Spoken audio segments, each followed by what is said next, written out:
सूर्यकोटि समप्रभ निर्विघ्नं कुरु मे देव सर्वकार्येषु सर्वदा।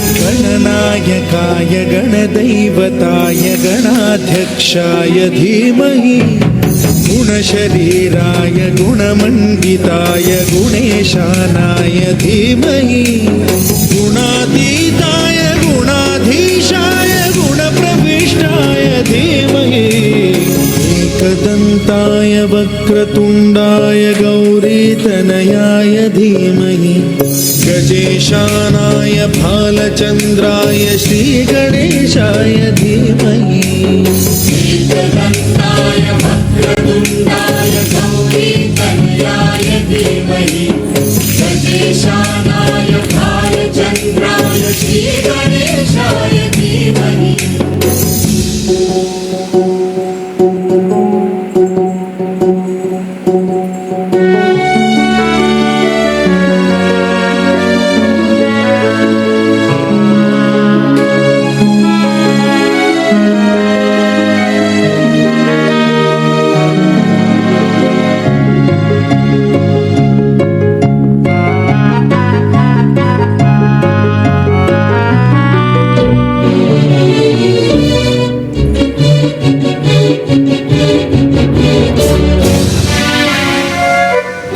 गुणेशानाय धीमहि गुणातीताय गुणाधीशाय गुणप्रविष्टाय धीमहि एकदन्ताय वक्रतुण्डाय गौरीतनयाय धीमहि गजेशानाय भालचन्द्राय श्रीगणेशाय धीमहि एकदन्ताय वक्रतुण्डाय गौरीतनयाय धीमहि गजेशानाय भालचन्द्राय श्रीगणेशाय धीमहि।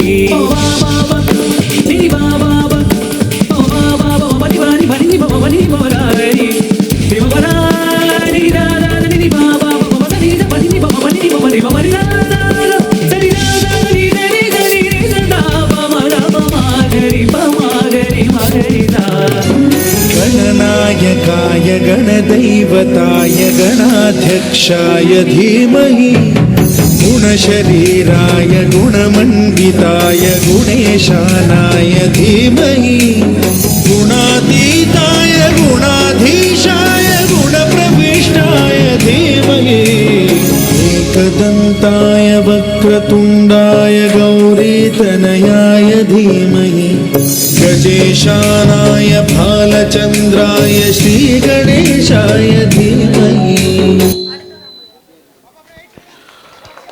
What a magnificent beginning. That performance was the perfect blend of grace and tradition, truly setting a beautiful tone for our evening. Thank you, dear students, and the dance guru, Mrs. Rajalakshmi, for welcoming us all with such elegance and such